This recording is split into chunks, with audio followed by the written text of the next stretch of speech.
Hi. Hi, I'm going to do a recipe for you today of cheesy kale chips. And the first time I tried kale chips was from a package like this, which I bought in the store.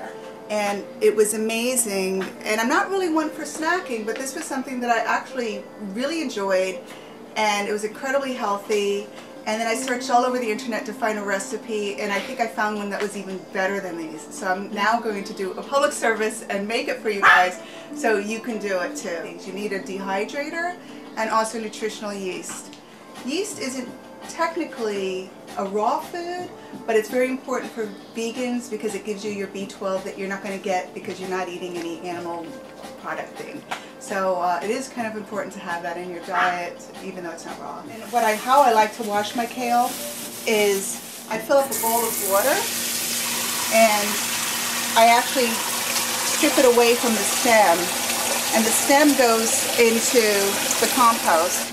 And any kind of dirt that might be in the leaf can sink to the bottom. So you might want to do a few of these water baths. Also, you want to get the kale that's very curly, so all the wonderful sauce that I'm going to show you how to make gets caught in there, because that's really the trick to making this taste so good, is that you want the sauce to catch within the leaves. But you just pull this off, the stem, and the top I just kind of pull off. Like that. It's easy. And I'm going to do a few water baths with the kale now that it's been taken off the stems until I see nothing and the water stays clear. Like probably about 3 washes. Because it's curly kale, there tends to get, you know, dirt and stuff, maybe even bugs. You know, you don't know. You just want to make sure you end up with clean kale. Do it about 3 times. Rinse it in a water bath. You know, let it kind of float around, shake it around, and then let it drain.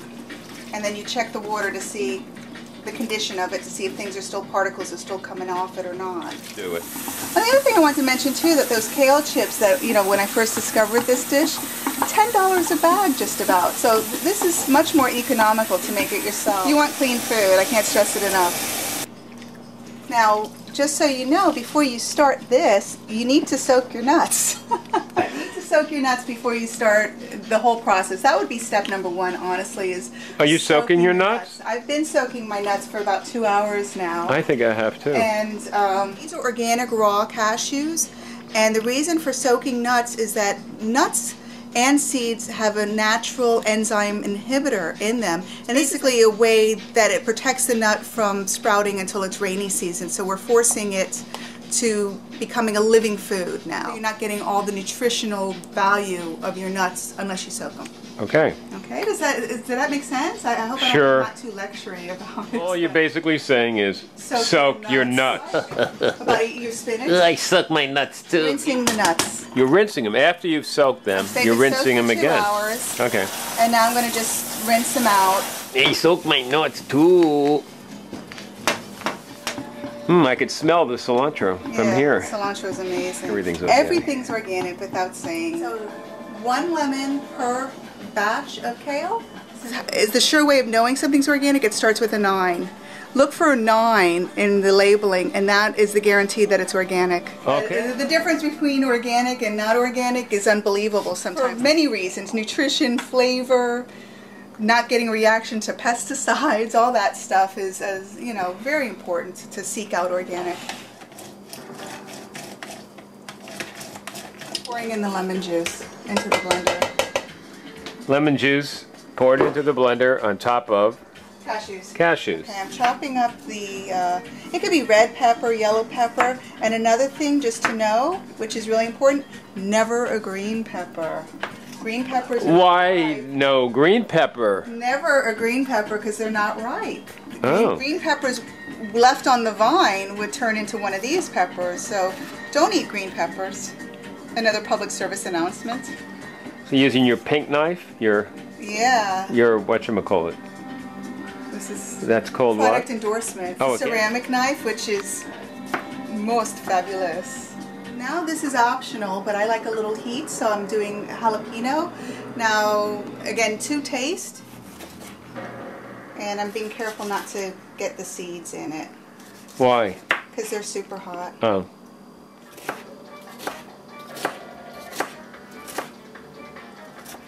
Okay. And always wash your hands After jalapenos. after everything. Before and after. I'm doing 1 teaspoon of the Celtic sea salt. You can use Himalayan salt as well. You know, but these good salts make all the difference also. So don't use just regular table salt. Okay, here's your choices of salts in a raw food world. It's Celtic sea salt, and I like this one the best. And then you also have the Himalayan salt, which you could try that too. Either one of these are pretty much the raw food salts of choice. Okay. And because there's minerals, there's a lot of minerals in these, so there's a lot of nutritional value rather than just being salt. Forget the kosher. This is a premium nutritional yeast, and this I got at High Vibe. You can find this on the internet if you're not living in New York City. This is the best nutritional yeast I've ever had, but if you don't have that, you can always pick up nutritional yeast at the health food store, and I bought this in bulk, and it's a little different looking, but it's the same stuff, and it's flaky. I think the other is superior, quite honestly. 3 tablespoons. Yeah. Nutritional yeast. I'm almost wondering if I did it before. So now we're going to the food processor instead. Do the same. See, I wanted to blend it up a bit first, and now I'm going to add the cilantro in. So I'm going to do a taste test, and one of the true signs of it really being right on is that you should like it just now as is.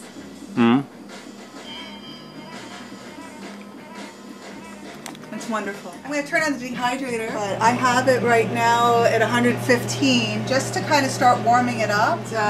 It's going to go overnight, the kale chips in there. And look how beautiful it is too, like this gorgeous green color. That's the cilantro that made it this green. I love that. This is a shout out to my Aunt Martha, who is growing kale, I think, and has a dehydrator, but not necessarily a raw food. This is the messy part, but you got to use your hands, I think, to really get it in there. You want to get this sauce into all the leaf. See how it all kind of gets in there, and you just kind of massage it into the leaves, I guess is a good way to describe it.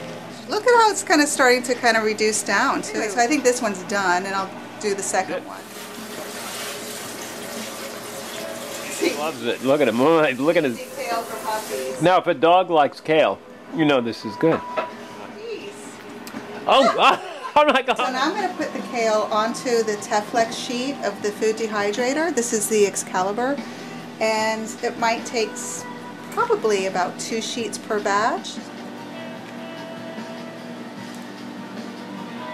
I removed most of the trays just so I could kind of start building up from the bottom up. So I'm going to skip, see, like normally you could stick it in there, but I think that will definitely be too tight, so I'm going to skip one, and it'll clear the one that's on the bottom.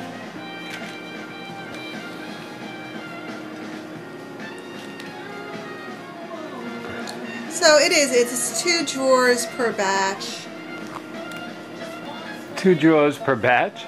Yeah, so it's going to be 4 drawers for me because I have 2 batches going. It smells so good already. And you just put it in like what?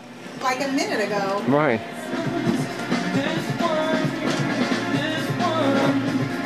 This one is the last one. The last one. Woohoo! And so, Halibut. next time we see you, it'll be daylight. And we'll be eating crispy kale chips, hopefully. One last thing is I originally put it on 115 just to warm up the dehydrator.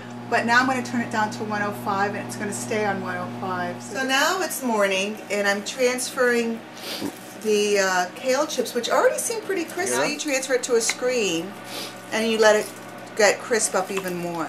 So I'm not just transferring it over, and I've got to do all 4 sheets of it. And then you're going to put them back in? Then you just do it. I seriously think if just now it would be fine. No. But I'll do it for a little bit longer. And that's it. These are highly addictive and so delicious. Oh my God. So Showtime. we did already eat a tray of these, so it didn't even make it to the bowl. It's over. Kale chips. Cheesy kale chips. Finished. Perfect. Have some today.